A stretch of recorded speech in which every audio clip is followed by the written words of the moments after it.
سیدی رسول اللہ کے حوالے سے یہ تیز تلوار کی طرح ہے، تمہیں کاٹ کے رکھ دیں گی، کیونکہ جب انسان گستاخ ہوگا، بے ادب ہوگا، سوال کر بیٹھے گا، اپنی حد پار کرے گا تو خود ہلاک ہوگا۔ سورہ جمعہ کی جو یہ آیتیں ہیں، قیامت تک سیدی رسول اللہ کی امت میں جو بھی آتے رہیں گے ان کے لیے بہت بڑی بشارت ہے۔ سیدی رسول اللہ ان کو بھی یہ تعلیم عطا فرما رہے ہیں جو ابھی حضور سے ملے بھی نہیں ہیں۔ سیدی رسول اللہ نے اپنے صحابہ اکرام سے فرمایا کہ میں اپنے بھائیوں سے ملنے کے لیے بہت بے چین ہوں۔ تو صحابہ نے فرمایا کہ سیدی کیا ہم آپ کے بھائی نہیں ہیں؟ آپ نے فرمایا نہیں، تم لوگ میرے صحابہ ہو، میرے بھائی وہ ہیں جو میرے بعد آئیں گے، لیکن وہ مجھ سے اتنا محبت اور پیار اور ادب کریں گے کہ میں ان سے ملنے کے لیے مشتاق اور بے چین ہوں، اور وہ میرے بھائی ہیں۔ آخرین منہم لما یلحق بہم، سیدی ان کو بھی تربیت عطا فرمائیں گے، ان کو بھی وہ فیض دیں گے جو ابھی سیدی سے ملے بھی نہیں ہیں اور بعد میں آئیں گے۔ اور یہ آیت قیامت تک کے لیے خوشخبری ہے، بشارت ہے آنے والی نسلوں اور امت کے لیے۔ اب یہاں پر 4 باتیں آپ کے سامنے آتی ہیں۔ سیدی رسول اللہ کی جو ڈیوٹی آپ نے امت کے حوالے سے فرمائی، اللہ نے یہاں بالکل واضح کر کے بیان کر دیا ہے۔ آپ آیتیں تلاوت فرماتے ہیں، اور آیتیں تلاوت فرمانا قرآن پاک کی تعلیم دینا، یہی قرآن پاک، یہ آیتیں۔ ظاہر ہے سیدی پر جس طرح قرآن پاک نازل ہوتا گیا آپ امت کو سکھاتے گئے، پھر آپ ان کا تزکیہ فرماتے ہیں۔ یہ بات یاد رکھیے گا کہ تزکیہ قلب کی طہارت اور پاکیزگی کا نام ہے۔ جب آپ جسم کی صفائی کرتے ہیں تو اس کو طہارت کہتے ہیں، جو ہم وضو اور غسل کرتے ہیں یہ جسم کی صفائی ہے۔ تزکیہ قلب کی صفائی ہے، اور قلب اور آپ کو نفس کے بارے میں اور قلب کے بارے میں، نفس امارہ، نفس لوامہ، نفس مطمئنہ، قلب منیب، قلب سلیم، قلب شہید، عقل سلیم، اس سب کے بارے میں ہم آپ کو پہلے بتا چکے ہیں۔ اور یہ اندر کا جو حقیقی انسان کے جو مختلف مقامات اور مختلف وجود ہیں، اس کے وجود کے اندر جو قلب ہے، جو نفس ہے، اس سارے کو پاک کرنا اور اس کو پاکیزہ کرنا تزکیہ کہلاتا ہے۔ اور تزکیہ جو ہے وہ کوئی کرتا ہے، خود نہیں ہوتا۔ یہ ایسا ہی ہے کہ اگر کوئی عورت ماں بننا چاہے تو وہ خود ماں نہیں بنتی، اس کو ایک شوہر چاہیے ہوتا ہے جو اس کو ماں بناتا ہے۔ اسی طرح دنیا کا کوئی بھی علم ہو، آپ بغیر استاد کے نہیں سیکھ سکتے۔ سیدی رسول اللہ نے آپ کا ایک اسم گرامی معلم بھی ہے، آپ معلم ہیں، آپ نے تعلیم عطا فرمائی اپنے اصحاب کرام کو۔ دنیا کا کوئی بھی علم آپ سیکھنا چاہیں، آپ کو ایک استاد چاہیے ہوتا ہے۔ جو روحانی معاملات کے استاد ہیں ان کو ہماری عام زبان میں اور بلکہ قرآن کے الفاظ میں ان کو مرشد کہا جاتا ہے۔ اور آداب وہی ہیں ایک مرشد کے کہ جو آپ کو خضر علیہ السلام اور موسیٰ علیہ السلام کے واقعے اور قصے میں ملتے ہیں۔ جب آپ کسی مرشد کے پاس جاتے ہیں، کسی سچے مرشد کے پاس جاتے ہیں، خالص مرشد کے پاس جاتے ہیں، تو آداب وہی ہوتے ہیں جو موسیٰ علیہ السلام اور خضر علیہ السلام کے۔ جب موسیٰ علیہ السلام نے خضر علیہ السلام سے کہا کہ آپ مجھے وہ علم سکھائیں جو اللہ نے آپ کو دیا ہوا ہے، تو خضر علیہ السلام نے ان سے یہی کہا تھا، کیف تصبر علی ما لم تحط بہ خبرا، ان باتوں پر آپ کیسے صبر کریں گے جن کا آپ کو علم ہی نہیں ہے۔ اور ظاہر ہے جو علم خضر علیہ السلام کے پاس تھا وہ الکتاب میں سے تھا، ویسا ہی علم الکتاب میں سے جو سلیمان علیہ السلام کے اس درباری کے پاس تھا جنہوں نے ملکہ کا تخت ایک لمحے میں ٹیلی پورٹ کر کے یمن سے اٹھا کر عراق تک پہنچا دیا تھا۔ ایک آنکھ چپکنے سے پہلے قرآن کہتا ہے ان کے پاس الکتاب کا علم تھا۔ ظاہر ہے اس وقت قرآن موجود نہیں تھا، تو اس وقت الکتاب کوئی اور علم ہے۔ قرآن الکتاب کی تفصیل ہے، قرآن الکتاب نہیں ہے۔ جیسے بابا اقبال نے یہ فرمایا تھا اس کی تشریح کرتے ہوئے، حضور صلی اللہ علیہ وآلہ وسلم کی شان میں جب نعت لکھی اقبال بابا نے تو لکھا کہ لوح بھی تو قلم بھی تو وجود تیرا الکتاب، آپ ہی لوح محفوظ ہیں، آپ ہی قلم اعلیٰ ہیں، آپ ہی الکتاب ہیں، گنبد آبگینہ رنگ آپ کے محیط میں حباب، یہ پوری کائنات آپ کے سامنے ایک بلبلے کی طرح ہے۔ بابا اقبال کا شعر ہے۔ بابا اقبال کا ایک اور شعر ہے مرشد کے حوالے سے، وہ حضرت موسیٰ علیہ السلام اور حضرت شعیب علیہ السلام کے حوالے سے۔ بابا اقبال فرماتے ہیں کہ اگر کوئی میسر آئے کوئی شعیب، اگر کوئی شعیب مل جائے کسی کو تو شبانی سے کلیمی 2 قدم ہے، یعنی ریگستان میں گھومنا، اپنا وقت ضائع کرنا اور سرگردان ہونا اور پریشان ہونا، وہاں سے لے کر یہ مقام حاصل کرنا کہ اللہ آپ سے براہ راست بات کرے موسیٰ علیہ السلام سے جیسے اللہ نے بات کی، اسی لیے آپ کو کلیم اللہ کہتے ہیں، یہ سفر 2 قدم کا ہے، لیکن پہلے کوئی شعیب میسر آ جائے، یعنی اگر کوئی مرشد سچا مل جائے تو پھر آپ جو کنفیوز گھوم رہے ہیں دنیا میں، سوالوں کے جوابات آپ کو نہیں مل رہے، آپ پریشان ہیں، معرفت اور حقیقت کا سفر نہیں کر پا رہے، نفس مطمئنہ تک پہنچ نہیں پا رہے، نفس امارہ میں پھنسے ہوئے ہیں، قلب منیب، قلب سلیم، قلب شہید کا سفر نہیں جانتے، شیطان کے وسوسوں میں گھرے ہوئے ہیں، عقل سلیم نہیں ہے، یہ سارا سفر طے ہو جاتا ہے 2 قدم میں اگر آپ کو ایک شعیب جیسے مرشد مل جائے۔ بابا اقبال کا شعر۔ سیدی رسول اللہ نبی اور رسول تو ہم جانتے ہیں، لیکن حقیقت میں سیدی رسول اللہ صحابہ کے مرشد ہیں۔ قرآن پاک بھی مرشد کے حوالے سے اس کا حکم خود قرآن نے دیا ہے اور جگہ جگہ دیا ہے۔ دین میں جب آپ شریعت کا علم حاصل کرتے ہیں تو اس کو فقہ کہتے ہیں۔ تفقہ فی الدین کا حکم ہے، دین میں فقہ، علم حاصل کرو، غور و فکر کرو، یہ شریعت کا علم ہے۔ شریعت کا علم یہ ہوتا ہے کہ وضو کیسے کرنا ہے، روزہ کیسے رکھنا ہے، غسل کیسے کرنا ہے، زکوٰۃ کتنی نکالنی ہے، وراثت کیسے تقسیم کرنی، اسلامی عدالتی نظام کیسے بنانا ہے، سزائیں کیسے دینی ہے، تعزیر کیسے ہے، یہ سب شریعت اور فقہ کا معاملہ ہے۔ لیکن جب وہ دوسرا علم آتا ہے کہ جس کا تعلق انسان کے قلب سے ہے، الکتاب کے علم سے ہے، الکتاب کی حکمت سے ہے، الکتاب کی حقیقت انسانیہ کے رازوں سے ہے، سیدی رسول اللہ کی حقیقت محمدیہ کی معرفت ہے، اللہ سبحانہ وتعالیٰ کی معرفت ہے، تو اس علم کو معرفت اور طریقت کہتے ہیں۔ معرفت حاصل کرنے کا رستہ طریقت کہلاتا ہے۔ شریعت اور طریقت دونوں دین کا حصہ ہے۔ اگر کسی نے شریعت اختیار کر لی اور طریقت کو چھوڑ دیا تو وہ دین کی روح سے واقف نہیں ہوگا، وہ ایسا جسم ہوگا جس میں روح نہیں ہے، اور جس نے صرف طریقت کو پکڑ لیا اور شریعت کو ترک کر دیا وہ بھی گمراہ ہو جائے گا۔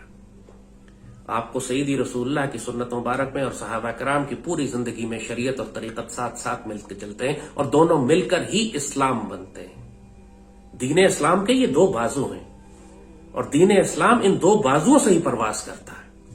آپ نہ شریعت ترک کر سکتے ہیں، نہ طریقت ترک کر سکتے ہیں، نہ ایک دوسرے کی نفی کر سکتے ہیں۔ یہاں ظلم یہ ہو گیا کہ اہل شریعت نے طریقت کا انکار کر دیا اور اہل طریقت نے اہل شریعت کو درگزر کرنا شروع کر دیا، اور اسی لیے پھر امت میں اتنی تقسیم ہو گئی۔ صحابہ کرام میں آپ کو یہ تقسیم نہیں ملتی، حالانکہ وہ سب صاحب شریعت بھی تھے اور صاحب طریقت بھی، اور اس کی مثالیں دے کے ہم آپ کو بتائیں گے ابھی۔ قرآن پاک کی ایک بڑی خوبصورت آیت ہے، وَمَن يَهْدِ اللَّهُ فَهُوَ الْمُهْتَدِ، جس کو اللہ ہدایت دے وہی ہدایت پانے والا ہے۔ وَمَن يُضْلِلْ فَلَن تَجِدَ لَهُ وَلِيًّا مُرْشِدًا، اور جس کو اللہ گمراہ کر دے پھر آپ یہ نہیں دیکھیں گے کہ کوئی ولی اس کا مرشد بنتا ہے۔ اللہ اکبر وللہ الحمد۔ جب اللہ کسی کو گمراہ کر دے پھر کوئی ولی اس کا مرشد نہیں بنتا، پھر اس کی ہدایت نہیں دیتا، اور جب اللہ کسی کو ہدایت دینا چاہے تو اس پر احسان یہ کرتا ہے کہ اس کو ایک اچھا مرشد دے دیتا ہے۔ موسیٰ علیہ السلام کو شعیب علیہ السلام مل گئے، پھر موسیٰ علیہ السلام کو خضر علیہ السلام ملے، اور چونکہ خضر علیہ السلام سے موسیٰ علیہ السلام بار بار سوال کرتے گئے، وہ لائن کراس کرتے گئے، جو خضر علیہ السلام نے لائن ڈرا کی ہوئی تھی، تم سوال نہیں کرو گے، سیدنا موسیٰ سوال کر لیتے تھے، اور 3 دفعہ جب انہوں نے وہ لائن کراس کی تو سیدنا خضر نے فرمایا کہ اب آپ کا اور میرا ھذا فراق بینی و بینک، اب آپ کا اور میرا فراق ہے، سفر الگ الگ ہے، آپ اپنا ڈیوٹی کریں، میں اپنی ڈیوٹی کرتا ہوں۔ یہی مرشد کے آداب ہیں۔ سیدی رسول اللہ نے بھی صحابہ کرام کو فرمایا بہت زیادہ سوال نہ کیا کرو، آپ نے بہت زیادہ سوال کرنے کو پسند نہیں فرمایا۔ بنی اسرائیل کے لوگوں میں یہ عادت تھی، جب ان سے کہا گیا، اللہ نے قرآن میں لکھا یہ پورا واقعہ بھی، جب اللہ نے کہا گائے ذبح کرو تو 50 سوال کرنا شروع، کیسی گائے ہو، بڑی ہو، چھوٹی ہو، کیا رنگ ہو، ہمیں یہ بتا دیں۔ موسیٰ علیہ السلام سے سوال کر کر کے وہ بار بار اللہ سے پوچھتے تھے جا کے کہ میری قوم اب پوچھ رہی ہے کہ گائے کا رنگ کیا ہو، تو گائے چھوٹی ہو تو کیا عمر ہو، کہاں سے آئے، کس جگہ سے آئے۔ انہوں نے تنگ کر دیا موسیٰ علیہ السلام کو، اور اللہ تعالیٰ جلال میں آ گیا، اور اللہ نے فرمایا کہ یہ جس طرح کے یہ سوالات کر رہے ہیں، انہوں نے اپنے لیے ہی مصیبت کھڑی کر لی۔ جو اللہ نے پہلے حکم دیا تھا گائے ذبح کرو، لیتے کوئی گائے ذبح کرتے، مالک آپ کا حکم پورا ہو گیا، ختم۔ 50 سوال کس لیے کر رہے ہو؟ نتیجہ یہی ہوا کہ اپنے آپ کو انہوں نے اسی عادت کی وجہ سے اپنے آپ کو مغضوب علیہم میں شامل کر لیا، لعنتی قوم بن گئے۔ اللہ کی لعنت قیامت تک ان کے اوپر پڑی ہوئی ہے، اسی وجہ سے گستاخیاں، کٹ حجتیاں، سوال جواب، طنز، مذاق، تمسخر اڑانا، یہ سب جب انسان یہ معاملات شروع کر دیتا ہے اپنے مرشد کے ساتھ تو پھر اس کی گمراہی لازم ہو جاتی ہے، جیسے بنی اسرائیل کی گمراہی ہو گئی۔ آپ کو یہ بات پہلے بھی ہم نے بتائی تھی، قرآن پاک میں اللہ تعالیٰ لکھتے ہیں کہ موسیٰ علیہ السلام کو اللہ نے توریت عطا فرمائی اور الکتاب کا علم دیا، عیسیٰ علیہ السلام کو توریت اور انجیل عطا فرمائی اور الکتاب کا علم دیا اور الکتاب عطا فرمائی۔ اب ظاہر ہے اس وقت تو قرآن موجود نہیں ہے، توریت اور انجیل کتابیں ہیں جن کا اللہ کھل کے ذکر کر رہا ہے، توریت اور انجیل قرآن پاک کی طرح کتابیں ہیں۔ الکتاب ایک الگ سے ایک وجود کا نام ہے، الکتاب ایک بہت بڑے وجود کا نام ہے، جس کو اگر ہم وہی بات بابا اقبال کی، اگر نہ ہو نگاہ تو میرے حلقہ سخن میں نہ بیٹھ، اگر نگاہ نہیں ہے تو پھر ہماری محفلوں میں نہ آیا کریں۔ سیدی رسول اللہ کی ایک حدیث شریف ہے، سیدی رسول اللہ کو ہماری قوم عام طور پر جو ہمارا تصور بن گیا ہے کہ آپ کو ہم صرف یہ سمجھتے ہیں کہ 63 سال سیدی رسول اللہ نے جو دنیا میں زندگی گزاری، بس یہی آپ کی حیات مبارک ہے۔ یہی سے غلط فہمی شروع ہوتی ہے جو انسان کو کنفیوز کرتی ہے، نہ وہ قرآن سمجھ سکتا ہے، نہ وہ سنت سمجھ سکتا ہے، نہ سیرت مبارکہ، نہ دین کی حقیقت، نہ معرفت۔ آپ کو ہم نے بتائی تھی یہ بات کہ اللہ نے جب عہد الست لیا تھا تو ہم تمام انسانوں کی، آدم علیہ السلام سے لے کر قیامت تک آنے والے انسانوں کی جو حقیقت انسانیہ تھی، جو انفس تھے، انہوں نے اللہ کے آگے کھڑے ہو کر عہد لیا تھا۔ جب اللہ نے ان سے سوال کیا تھا الستو بربکم، کیا میں تمہارا رب نہیں ہوں، تو ہم سب نے کہا تھا بلا۔ اور یہ ظاہراً اربوں کروڑوں سالوں پہلے کی بات ہے، اس لیے کہ جب یہ عہد لیا جا رہا تھا اس وقت کائنات تخلیق نہیں ہوئی تھی، اس وقت یہ گیلیکسیز اور یہ سولر سسٹم اور یہ ملکی وے اور یہ پلانٹس اور یہ دنیا نہیں بنی تھی۔ اور اللہ پھر فرماتا ہے کہ میں نے اس پورے نظام کو 6 ایام میں تخلیق کیا۔ اب آپ اگر دیکھیں تمام قرآن پاک اٹھا کے پوری دنیا میں جو بھی ٹرانسلیشنز ہیں ان میں لکھا ہوتا ہے 6 ایام کی ٹرانسلیشن ہوتی ہے 6 دن، کہ اللہ کہتا ہے کہ میں نے 6 دن میں اس پوری کائنات کو تخلیق کیا۔ اب مجھے بتائیے جب کائنات ہی وجود نہیں رکھتی، جب سورج چاند ستارے اور گیلیکسیز اور یہ ملکی وے اور زمین آسمان ہی موجود نہیں ہے، تو 6 دنوں کا کیا حساب ہے؟ دن تو ہو ہی نہیں سکتے، دن تو اس وقت بنے جب سورج چاند ستارے اور یہ دنیا بنی۔ وہ 6 دن نہیں ہیں 6 ایام، وہ 6 سٹیجز ہیں، 6 درجے ہیں، 6 لیولز ہیں، 6 مقامات ہیں، 6 سٹیپس ہیں جن میں اللہ نے پوری کائنات کو تخلیق کیا۔ اب یہ وہ جو علم ہے اس کا، یہ اس حکمت میں شامل ہوتا ہے جو سیدی رسول اللہ الکتاب میں سے عطا فرماتے ہیں، اور پوری امت پر یہ علم تقسیم ہے۔ صحابہ کرام سے لے کر آج تک سیدی رسول اللہ کی امت کے تمام اولیاء اور فقراء کو یہ باتیں معلوم ہیں، کوئی نئی باتیں نہیں ہیں، صرف یہ کہ جیسے بات پہلے کہی تھی کہ فوج میں جو باتیں ایک سپاہی کو پتا ہوتی ہیں، ایک کیپٹن کو پتا ہوتی ہیں، ایک میجر کو پتا ہوتی ہیں، وہ بہت محدود ہوتی ہیں، لیکن ایک چیف آف آرمی سٹاف کو جو کچھ پتا ہوگا پوری فوج کے حوالے سے، وہ بڑا وسیع کینوس ہوتا ہے، اس کو پوری ملک کے بارے میں، پوری دنیا میں ہونے والے معاملات کے بارے میں اس کو خبر ہوتی ہے۔ اسی طرح اسلام میں بھی جو ایک عام مسلمان ہے، ایک مومن ہے، متقی محسن ہے، اس کے لیے علم اتنا ہی ہے جتنا اس کا ظرف ہے اور جتنا اس کے ایمان کا مقام ہے۔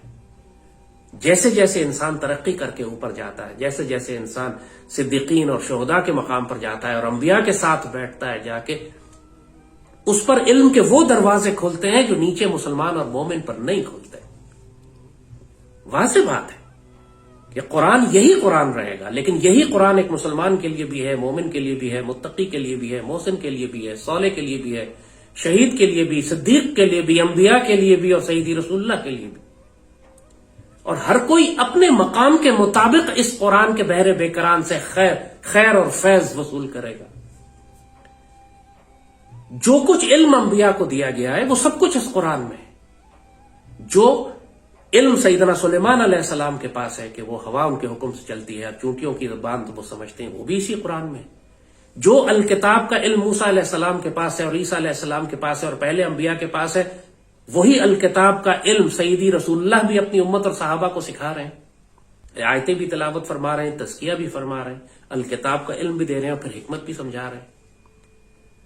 سیدی رسول اللہ کی بڑی خوبصورت حدیث شریف ہے، آپ نے فرمایا کہ میں اس وقت بھی نبی تھا جب آدم مٹی اور گارے کے درمیان تھے۔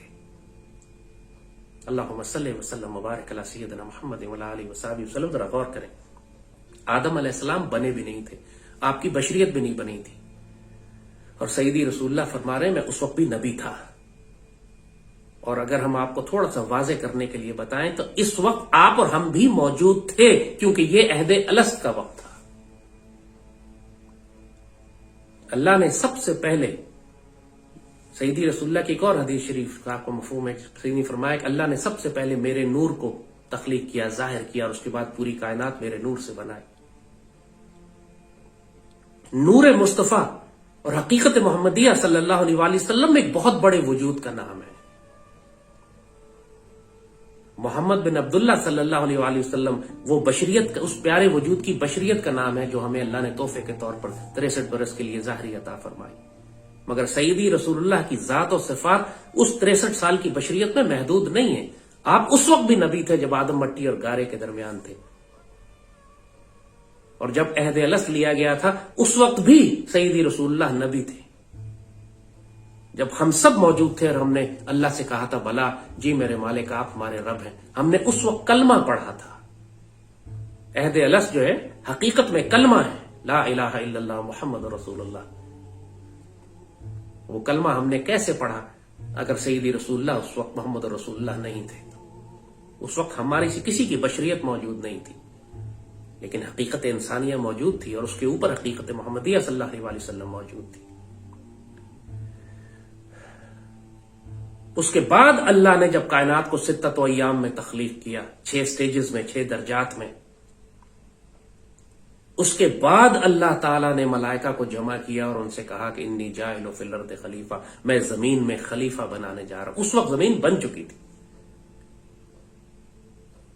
تو ملائکہ نے حیرانی سے، کیونکہ اللہ نے اس وقت اسکرپٹ بھی لکھ دی تھی دنیا میں، جب اللہ تعالیٰ نے نظام بنانے جا رہے تھے، دنیا میں پوری کائنات تخلیق کی، تو اللہ نے ایک ڈیسٹنی، تقدیر بھی لکھی،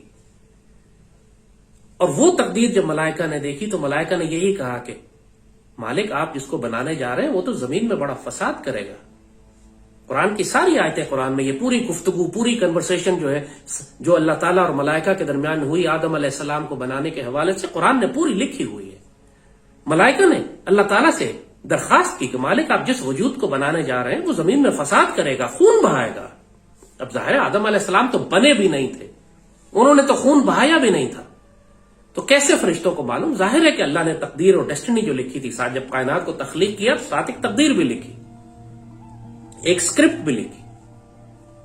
اللہ نے کہا ان سے، پھر وہ سارا پوری کنورسیشن ہے کہ اللہ نے آدم علیہ السلام کو پوری کائنات میں قیامت تک آنے والی چیزیں جو انسان ایجاد کرے گا سب کے نام سکھائے، یہ سارا علوم، ساری نالج جو نیمز ہیں چیزوں کے، اسما سکھائے، اور فرشتوں سے کہا کہ مجھے ان چیزوں کے اسما بتاؤ۔ فرشتوں نے کہا جی ہمیں تو وہی پتا ہے جو آپ نے ہمیں بتایا۔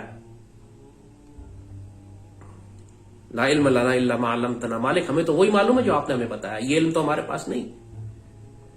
تو اللہ نے پھر اس پر حکم دیا ملائکہ کو کہ سجدہ کرو۔ اس وقت تک ملائکہ اور جنات بن چکے تھے۔ اللہ نے جب کائنات تخلیق کی، اللہ نے اس وقت ملائکہ کو بھی تخلیق کر دیا تھا، تقدیر بھی لکھ دی تھی، جنات کو بھی بنا دیا تھا، اور جنات میں سے ایک جن جو ان جنات کا سردار تھا، اس کا نام عزازیل تھا، وہ بھی ان ملائکہ کے ساتھ رہا کرتا تھا۔ اس کا اتنا بڑا درجہ تھا، اتنا بڑا مقام تھا۔ تو اللہ نے جب ملائکہ کو اور عزازیل کو حکم دیا کہ سجدہ کرو، تو ملائکہ نے سجدہ کیا، عزازیل نے انکار کر دیا، اور پھر وہی تکبر والی بات اس نے کہی کہ یہ تو مٹی کے بنے اور میں آگ سے بنا اور میں ان سے بہتر ہوں۔ وہ سارا جو واقعہ قرآن میں لکھا ہوا ہے، آپ جانتے ہیں اس کو۔ یہ جو سارے راز ہیں جو اللہ نے قرآن میں لکھے ہیں، اس کے بعد انکار کیا، پھر اللہ نے حکم دیا ان کو، آدم علیہ السلام کو، ان کے بشریت تخلیق کی، پھر ان کے اندر سے ہم ان کے ساتھ جوڑا بنایا، ہم حوا کا جوڑا بنایا، پھر ان کو حکم دیا کہ آپ دونوں جائیں اور جنت میں رہیں۔ اللہ نے یہ سارے واقعات قرآن میں کیوں لکھے ہیں؟ ان کا کیا راز ہے، کیا حکمت ہے، یہ کس مقام کے لیے لکھے ہیں؟ ظاہر ہے یہ فقہ کے معاملات نہیں ہیں، یہ وضو اور نماز اور روزے اور وراثت کی تقسیم کے علوم نہیں ہیں۔ یہ سارے وہ علوم ہیں جن کا تعلق الکتاب کے علم سے ہے، یہ سارے وہ علوم ہیں جن کا تعلق سیدی رسول اللہ کی حقیقت اور حقیقت انسانیہ کے حوالے سے ہے، اور یہ سارے علوم ایک خاص مقام کے لوگوں کے لیے ہیں۔ آپ صدیقین کے مقام تک جب پہنچتے ہیں تب اللہ تعالیٰ یہ راز اور یہ علوم آپ پر کھولنا شروع کرتا ہے، ان کی حقیقتیں۔ اور سیدی رسول اللہ نے سب کچھ سکھایا ہے اپنے صحابہ کرام کو بھی، اور اس کے بعد صحابہ کرام نے آگے آنے والی امت میں، لیکن درجہ بندیوں کے ساتھ، ہر ایک کو ہر بات نہیں بتائی گئی۔ حضرت ابو ہریرہ رضی اللہ تعالیٰ عنہ سے بڑی مشہور حدیث ہے، ذرا اس پہ غور کریں۔ سب سے زیادہ وقت سیدی رسول اللہ کے ساتھ کس نے گزارا؟ سیدنا ابو بکر نے۔ اس کے بعد تمام بڑے صحابہ، سیدنا ابو بکر، سیدنا عمر، سیدنا عثمان، سیدنا علی، ان لوگوں نے، سیدنا ابو بکر نے سب سے زیادہ وقت سیدی رسول اللہ کے ساتھ گزارا۔ اور سیدنا ابو بکر نے کتنی احادیث روایت کی، جو ہمارا دین آج ہم تک پہنچا ہے صحابہ کرام کی احادیث کے ذریعے، روایتوں کے ذریعے، اس میں سیدنا ابو بکر کی کتنی روایتیں ہیں؟ بہت تھوڑی، 15-20 ہوں گی شاید۔ سیدنا عمر، آپ سے بھی بہت تھوڑی حدیثیں روایت ہیں۔ سیدنا عثمان، بہت تھوڑی حدیثیں روایت ہیں۔ سیدنا علی، تھوڑی سی حدیثیں۔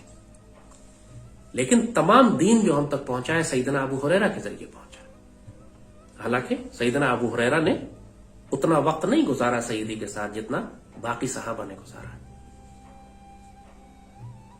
یہ وہ ڈیوٹی تھی جو تقسیم کر دی گئی صحابہ کرام کے اوپر۔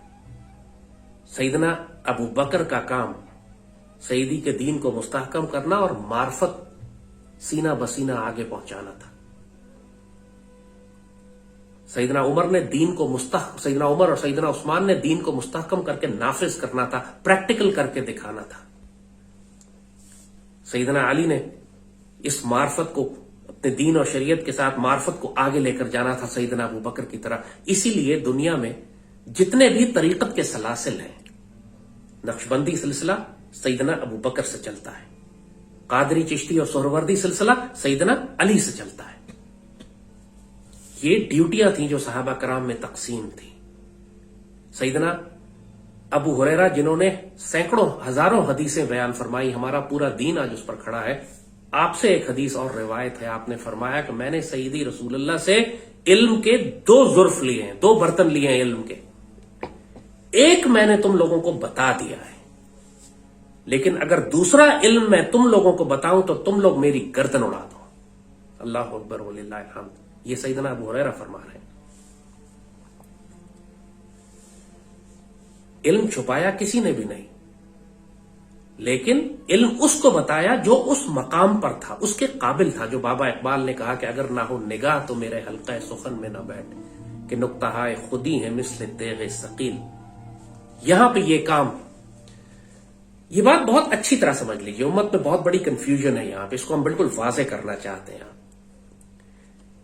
جب صحابہ کرام نے شریعت کا علم آگے پہنچایا، جس کا تعلق شریعت آپ سمجھ رہے ہیں، جس کو کہا کہ وضو کیسے کرنا ہے، نماز کیسے پڑھنی ہے، روزہ کیسے رکھنا ہے، حج کیسے کرنا ہے، زکوٰۃ کیسے دینا ہے، وراثت کیسے تقسیم کرنی ہے، ظاہری قوانین شریعت کے کیسے، یہ شریعت ہے۔ اس کا علم جب صحابہ نے آگے پہنچایا تو بڑے بڑے علماء نے اس کو ترتیب دے دی، اس کی تدوین کی، اس کو کمپائل کیا اور اس کے سکولز بنا دیے۔ امام ابو حنیفہ نے، امام احمد بن حنبل نے، امام شافعی نے، امام مالک نے، اور اسی لیے دنیا میں آج آپ کو مسلمان انہی چاروں بڑے سکولز کو فالو کرتے ہوئے نظر آتے ہیں، احمد بن حنبل، مالک، شافعی اور ابو حنیفہ۔ اور یہ سب کے سب سکول، ان کی بنیادیں شریعت کے اوپر ہیں، ان کی بنیادیں سیدی رسول اللہ کی احادیث پر ہیں، ان کی بنیادیں صحابہ کرام سے حاصل کیے ہوئے علم کے اوپر ہیں۔ اور یہ سکولز ہیں، مدارس ہیں، مکتب ہے، یہ فرقے نہیں ہیں۔ یہ اچھی طرح سمجھ لیجئے گا، یہ سکولز ہیں، یہ نقطہ نظر ہے، یہ ایک رائے ہے ایک عالم دین کی جو تشریح کی انہوں نے قرآن و سنت کی، اور سب مسلمان دنیا میں اس کو قبول کرتے ہیں کہ ہاں یہ تشریح بھی ٹھیک ہے، امام ابو حنیفہ کی رائے، یہ امام احمد بن حنبل کی، امام مالک، امام شافعی، اور یہ اسی لیے فقہ کے سکول کہلاتے ہیں، مذہب کہلاتے ہیں۔ اسی طرح صحابہ کرام نے جو معرفت کے سکول آگے چلائے ان کو نقشبندی، قادری، چشتی اور سہروردی کہتے ہیں۔ ان میں کوئی اختلاف نہیں ہے، وہ الگ الگ سکول ہیں۔ آپ کو فرقے اور سکول کا فرق یہاں سے نظر آئے گا کہ فرقہ ایک دوسرے پر کفر کے فتوے لگاتا ہے، جھگڑتا ہے، لڑتا ہے، فساد ڈالتا ہے، اور اللہ تعالیٰ نے قرآن میں فرمایا کہ جس نے دین کو فرقہ فرقہ کر دیا، وَقَانُوا شِيَعًا کا لفظ استعمال ہوا ہے کہ جس نے اپنے آپ کو تقسیم کر دیا، اپنے آپ کو، قرآن کا لفظ ہے قَانُوا شِيَعًا، جس نے اپنے آپ کو گروہوں میں تقسیم کر دیا، اللہ اس کے رسول کا اس سے کوئی تعلق نہیں۔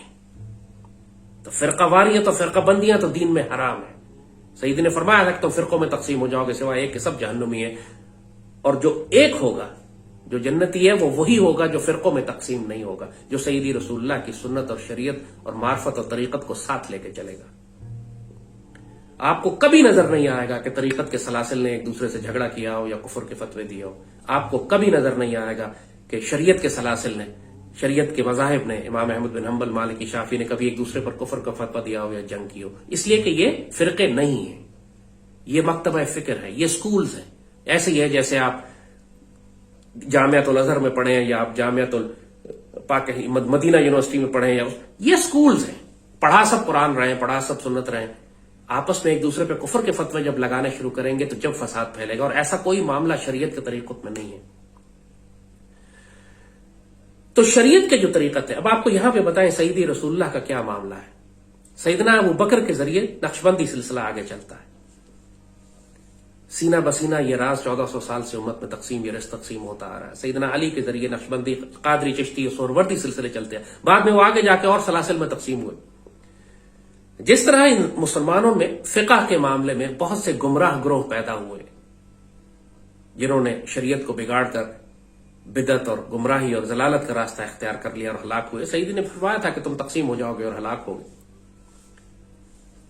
اسی طرح طریقت کو بھی جب اس کے اندر ایسے پیر آ گئے جو نہ شریعت جانتے تھے، نہ طریقت جانتے تھے، نہ معرفت جانتے تھے، وہ صرف گدی نشین تھے، جس کو اقبال نے کہا ہے کہ زاغوں کے تصرف میں عقابوں کے نشیمن، جہاں پہ عقاب بیٹھا کرتے تھے وہاں کوے آ کے بیٹھنا شروع ہو گئے، تو ظاہر ہے کہ پھر وہاں سے فساد پھیلنا تھا۔ فساد پورے دین میں پھیل گیا، شریعت میں بھی پھیلا اور طریقت میں بھی پھیلا، مگر اس کا مطلب یہ نہیں ہے کہ شریعت کا علم غلط ہے اور نعوذ باللہ طریقت اور معرفت کا علم غلط ہے۔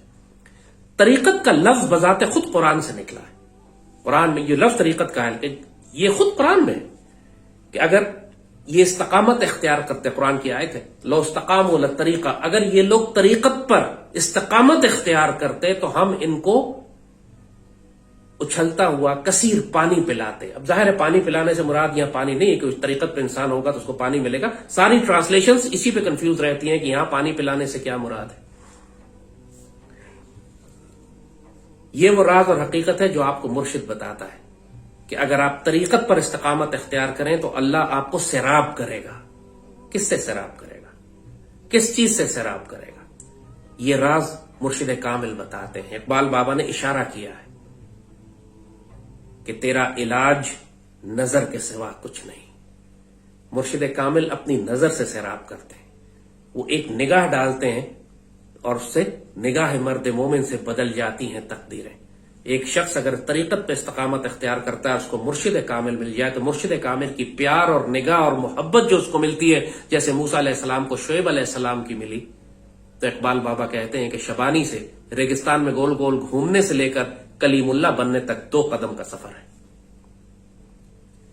مرشد کامل تلاش کرنا پڑتا ہے، کیونکہ مرشد کامل ہی تزکیہ کرتے ہیں. وہی آپ کو روحانی طور پر آپ کے قلب کو پاک کرتے ہیں. اسی کو تزکیہ کہتے ہیں. وہی آپ کے نفس امارہ کی صفائی کر کے اس کو نفس لوامہ اور نفس مطمئنہ کی طرف لے کے جانے کا طریقہ بتاتے ہیں.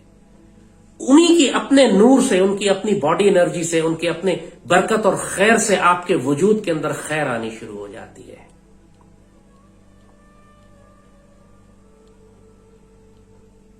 صحابہ کرام، سیدنا عمر رضی اللہ تعالیٰ عنہ کو واقعہ آپ کو سناتے. تمام صحابہ کرام پر، صرف کہ نہیں، لوگ سمجھتے ہیں کہ صرف وہ فقہ پہ اور شریعت پہ عمل کرنے والے لوگ تھے. ایسی بات نہیں. تمام کے تمام اولیاء اللہ تھے.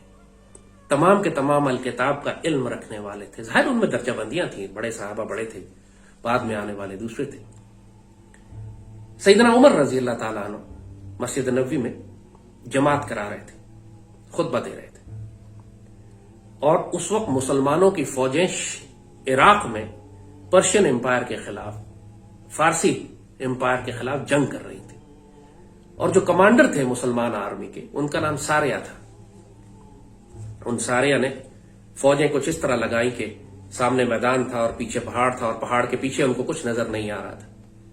تو جب جنگ شروع ہونے والی تھی تو دشمنوں نے کیا کیا کہ کچھ فوجوں کے دستے پیچھے پہاڑ کی طرف بھیج دیے جو مسلمانوں پر پیچھے سے حملہ کرنے کے لیے آ رہے تھے.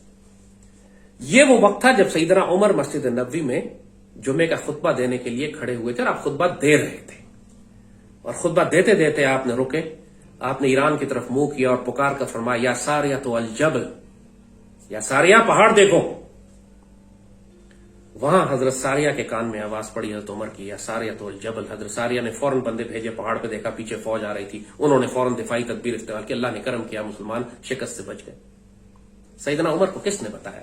یہ کون سا راز تھا؟ یہ اللہ کے بندے کبھی بھی اپنے اس روحانی علم کو اور طاقت کو ظاہر نہیں کرتے تھے، لیکن بے اختیار اس وقت چونکہ ایمرجنسی تھی، لہذا سیدنا عمر سے یہ بات نکل گئی. اور لوگوں کو پتا چلا، دنیا حیران ہوئی اس وقت مدینے میں کہ یہ کیا ہوا. سیدنا عمر کو خطبہ دیتے دیتے ایک دم پہاڑ ایک دم منہ کر کے ایران کی طرف کہتے ہیں، یا ساریۃ الجبل. اللہ انہیں کیا دکھا رہا تھا؟ وہ کون سا علم تھا ان کے پاس کہ وہ اتنے پار؟ جب ظاہر ہے جب سلیمان علیہ السلام کے درباری کے پاس ایک علم ہے کہ ملکہ کا تخت اٹھا کے لا سکتے ہیں پلک جھپکتے میں، کیا سیدی رسول اللہ کے غلام اور صحاب کے پاس یہ علم نہیں ہوگا؟ چھپا کے رکھتے تھے، ظاہر نہیں کرتے تھے. حضرت سعد بن ابی وقاص مسلمان کمانڈر ان چیف تھے ان فوجوں کے جو ایران پر حملہ کرنے کے لیے گئی تھیں حضرت عمر کے دور میں. میں آپ کو یہ مثالیں اس لیے دے رہا ہوں کہ آپ کو پتا چلے کہ یہ بات ایک صحابی پہ محدود نہیں تھی، تمام صحابہ کا یہی عالم تھا. لیکن اپنی اس طاقتوں کو، اپنی روحانی طاقتوں کو چھپا کے رکھتے تھے. حضرت سعد بن ابی وقاص ایرانی فوجوں کا پیچھا کرتے ہوئے، ایرانی کو شکست ہو رہی تھی، وہ بھاگ رہے تھے، تو ایک بہت بڑا دریا تھا وہاں پہ جس میں طوفان آیا ہوا تھا، تیز چل رہا تھا. اور اس دریا کے پرلے کنارے پر ایرانی فوجیں جا کر کھڑی ہو گئیں کہ اب ہم مسلمانوں سے بچ گئے. مسلمان فوجیں اس طرف تھیں.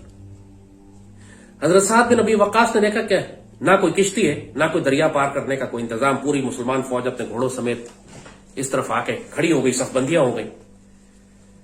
تو سیدنا سعد بن ابی وقاص نے دریا کو حکم دیا، دریا کے لیے خط لکھا کہ سیدی رسول اللہ کی فوج آ رہی ہے، خبردار ہمارا کوئی نقصان نہیں ہونا چاہیے. اور وہ خط آپ نے دریا میں ڈال دیا. اور اس کے بعد مسلمان فوج سے کہا گھوڑے اپنے دریا میں اتار دو. ہزاروں کی مسلمان فوج اپنے گھوڑے لے کر دریا میں اتر گئی اپنے کمانڈر ان چیف کے حکم پر، دیکھتے ہوئے کہ آگے یقینی موت ہے. ظاہراً اگر انسان عقل سے دیکھے. اور تاریخ بتاتی ہے کہ جب ایرانیوں نے یہ دیکھا کہ پوری مسلمان فوج دریا میں اتر کر آ گئی ہے اور کوئی ڈوب نہیں رہا بلکہ تیرتے ہوئے سارے دوسرے کنارے کی جانب آ رہے ہیں، تو تاریخ میں یہ الفاظ لکھے ہوئے ہیں کہ وہ فوج دہشت سے بھاگ گئی کہ دیواں مدن دیو آ گئے اور دیو آ گئے.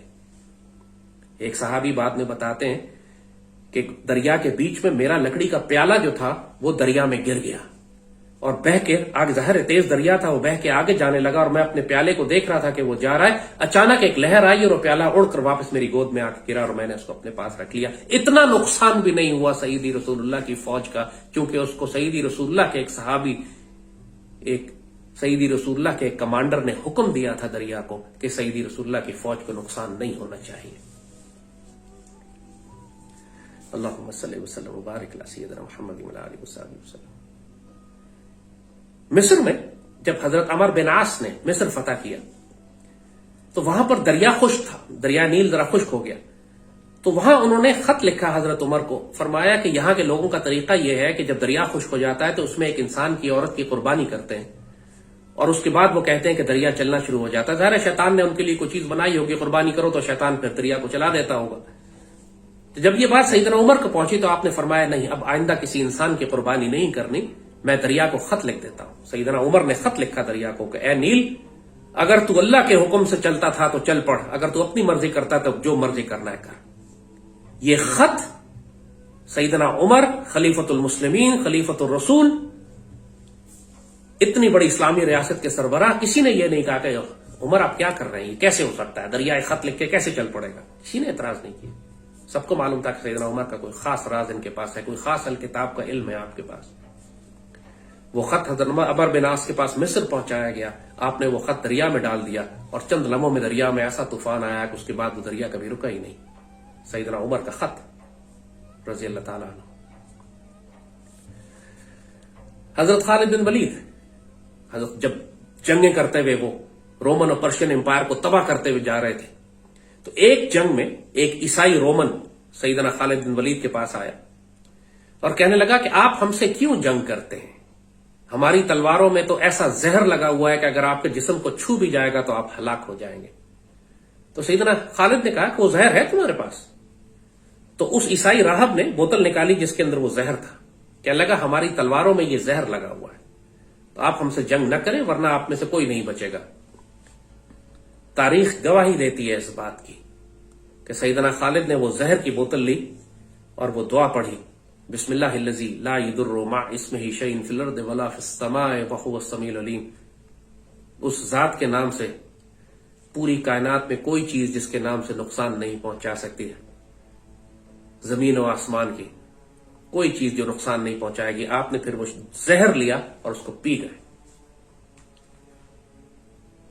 پھر آپ اس عیسائی سے پوچھتے اب بتاؤ تم ہمیں اس زہر سے ڈراتے تھے؟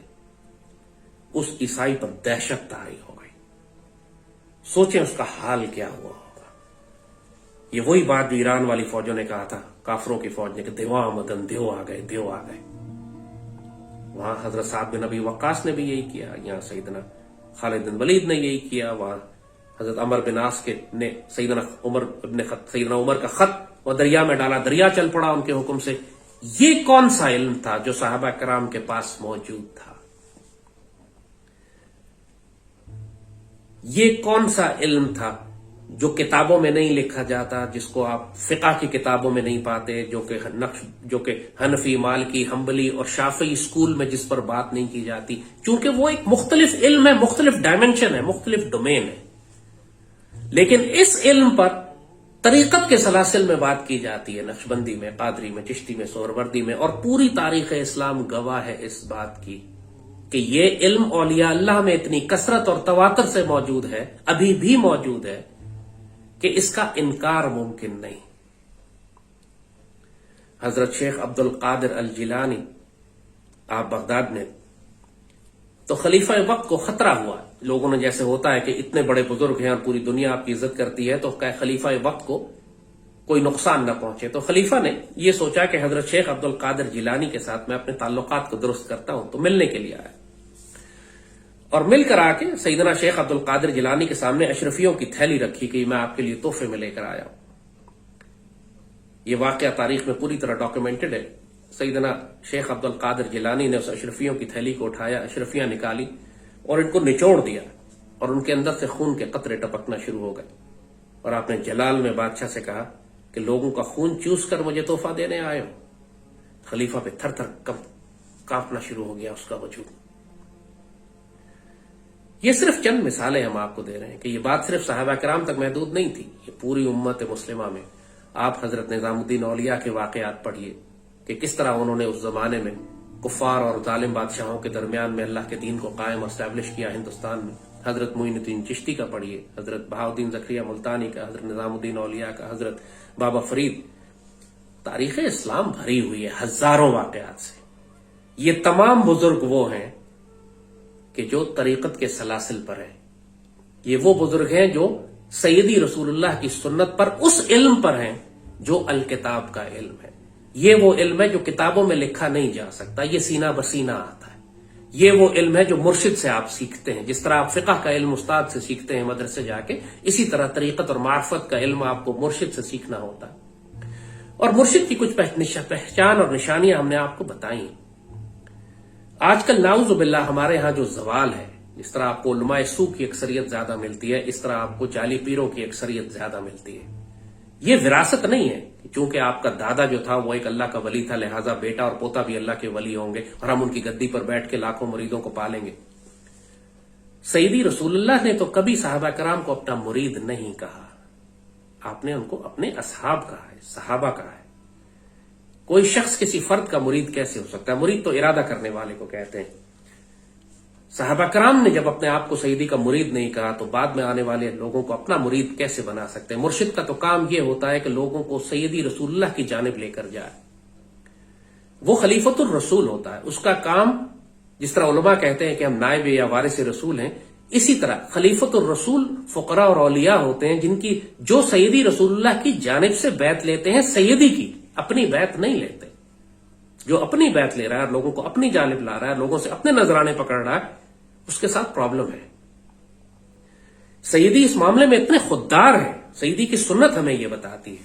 اب سوچیں, آپ کو ہم کچھ واقعات بتاتے ہیں کہ سیدی اس معاملے میں کتنے محتاط ہیں. حضرت سلمان فارسی, جب آپ کو ان کا پورا واقعہ معلوم ہے, وہ لمبا سفر ہے کہ پہلے آپ ایران آتش پرست تھے, پھر وہاں سے آپ شام چلے گئے, وہاں عیسائی بن گئے اور بہت عرصہ اسلام دین تلاش کرتے رہے.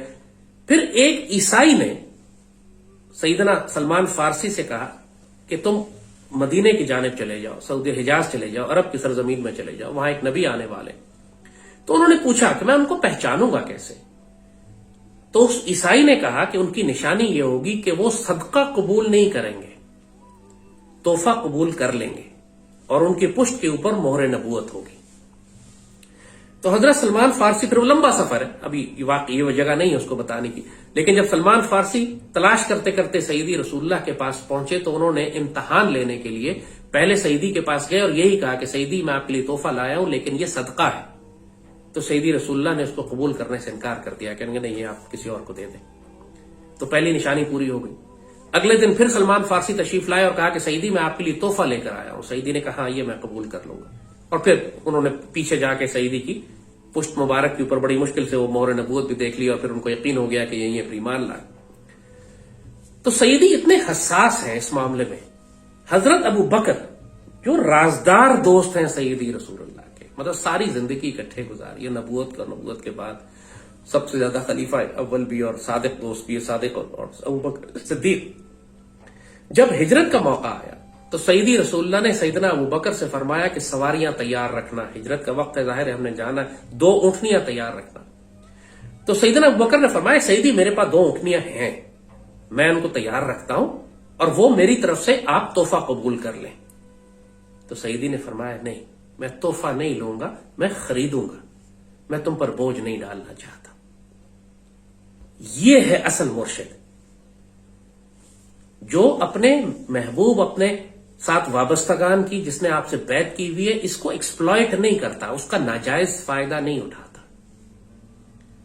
سیدی نے جب دین کے لیے لینا ہو تو سب نے اپنے گھر کا سامان لا, جو دینا وہ دین کو جا رہا ہے, وہ اللہ کی راہ میں تم جتنا قربان کرو, جتنا صدقہ کرو, جتنی آسانی کرو, انفاق فی سبیل اللہ کر, اللہ کی راہ میں خرچ کرو, وہ تم جانو, تمہارا رب جانے, وہ جتنا مرضی کرو. لیکن جب سیدی کی اپنی ذات مبارک کی باتیں ہے تو اس میں سیدی بڑی غیرت والے ہیں. ایون سیدنا ابو بکر سے آپ نے اونٹ کا تحفہ قبول نہیں کیا, فرمایا میں خریدوں گا اس کو, کیوں جانتے تھے کہ سیدنا ابو بکر کے لیے پڑھا؟ اپنے پیاروں پر بوجھ نہیں ڈالتا مرشد اس طرح کہ سارا بوجھ ہی اس کے اوپر ڈال دے، جیسے ہمارے یہاں پیروں کا حال ہے۔ وہ اقبال نے شکایت کی تھی اس کے اوپر، اقبال کا جو مشہور شعر ہے کہ پیر کا گھر جو ہے وہ بجلی کے چراغوں سے روشن ہے، ہمارے گھر میں مٹی کا دیا بھی نہیں جلتا۔ کیسے ممکن ہے کوئی شخص اپنے آپ کو آج اللہ کے رسول کا وارث اور مرشد کہے، اور ارب پتی اور کھرب پتی اور پوری دنیا میں اس کی جائیدادیں ہوں اور پورے ملک میں لوگ بھوکے اور پیاسے مر رہے ہوں؟ ایسا مرشد کیسے ہو سکتا ہے؟ ایسا عالم کیسے ہو سکتا ہے؟ اسی طرح جب سیدی رسول اللہ کی اونٹنی مدینے میں جا کے رکی تھی، جہاں پہ آج مسجد نبوی بنی ہوئی ہے، تو وہ زمین 2 یتیم بچوں کی تھی۔ تو مدینے والوں نے کہا کہ سیدی ہم آپ کو یہ تحفے میں دے دیتے ہیں زمین، ہم لے لیں گے، ہم بندوبست کر کے۔ سیدی نے فرمایا نہیں، میں قیمت دے کے ان بچوں سے خریدوں گا، پھر میں مسجد نبوی کو بناؤں گا۔ وہاں بھی سیدی نے ان کے پیار کو ایکسپلائٹ نہیں کیا، نعوذ باللہ، کہ یہ محبت میں پیار میں سب لوگ اپنا سب کچھ دے رہے ہیں، جو ملتا ہے لے لو۔ استغفر اللہ، یہ ایٹیٹیوڈ نہیں ہے سیدی کا، جو آج ہم دیکھتے ہیں ان لوگوں کا، جو اقبال نے جن پیروں پر اعتراض کیا کہ جن کے گھر بجلی کے چراغوں سے روشن ہے اور مرید کا گھر جو ہے وہ اس میں مٹی کا دیا بھی نہیں ہے۔ جس طرح کہا کہ علماء سو کی اکثریت ہے، تو اسی طرح جعلی پیروں کی بھی اکثریت زیادہ ہے، لیکن اس سارے فساد میں اللہ نے اپنے فقراء اور اولیاء بندوں کو خالی نہیں کیا۔ تلاش کرنا پڑے گا آپ کو، اور حقیقت یہ ہے کہ وہ آپ کو تلاش کریں گے، کیونکہ وہ جو اللہ نے بات قرآن میں لکھی ہے کہ جس کو اللہ ہدایت دے وہی ہدایت پانے والا ہے، اور جس کو اللہ گمراہ کرے پھر تم نہیں دیکھو گے کہ کوئی اللہ کا ولی اس کا مرشد بنتا ہے۔ یعنی جس کو اللہ ہدایت دینا چاہے، اللہ کا ولی اس کا مرشد بن جاتا ہے، بلکہ مرشد تلاش کرتے ہیں ایسے سالک کو، ایسے وجود کو کہ جو رب کا طالب ہو، جو اللہ اس کے رسول کا طالب ہو، معرفت کے سفر پہ چلنا چاہے۔ ایسے بندے کو تو مرشد خود تلاش کرتے پھر رہے ہوتے ہیں، کوئی ملے۔ ہم ایک بہت بڑے مرشد کامل کو جانتے تھے، میری اپنی بیعت وہیں پہ تھی، میرے اپنے بزرگ تھے ماشاءاللہ، میرے والد کی بھی نسبت تعلق وہاں تھا، سارا معرفت کا سفر ہمیں انہوں نے کروایا۔ مگر جب ان کا انتقال ہونے لگا تو وہ ان کے ہزاروں لاکھوں مرید تھے، اپنے پیچھے کسی کو خلیفہ بنا کے نہیں گئے، صاف کہتے تھے کہ مجھے کوئی رب کا طالب ہی نہیں ملا، مجھے کوئی ایسا رب کا طالب ہی نہیں ملا کہ جس کو میں اپنی جگہ پر لوگوں کے تزکیے اور تربیت کے لیے بٹھا کر جاؤں۔ اسی لیے اللہ نے قرآن پاک میں لکھا ہے نا یہ کہ سلۃ من الاولین وقلیل من الاخرین، پہلے والوں میں یہ زیادہ ہوں گے اور جیسے جیسے زمانہ گزرتا جائے گا یہ تھوڑے ہوتے جائیں گے۔ یہ لوگ جو اصل مرشد کامل ہیں وہ اپنی جگہ پر کسی مرشد کامل کو ہی بٹھا کے جاتے ہیں، یہ گدی نشینی نہیں ہے یہاں پر، جو کہ جس طرح سیاسی جماعتوں میں ایک باپ کے بعد بیٹا اور بیٹی کے بعد بیٹا اور اس کا بیٹا، اور نسل در نسل غلامی چل رہی ہے سیاسی جماعتوں میں، اسی طرح نعوذ باللہ معاملہ جو ہے وہ پیری مریدی میں بھی آ گیا ہے، اس کا کوئی تعلق دین سے نہیں ہے۔ اس طرح علماء سو کی اکثریت ہے، اسی طرح یہاں بھی یہی فساد پھیل گیا۔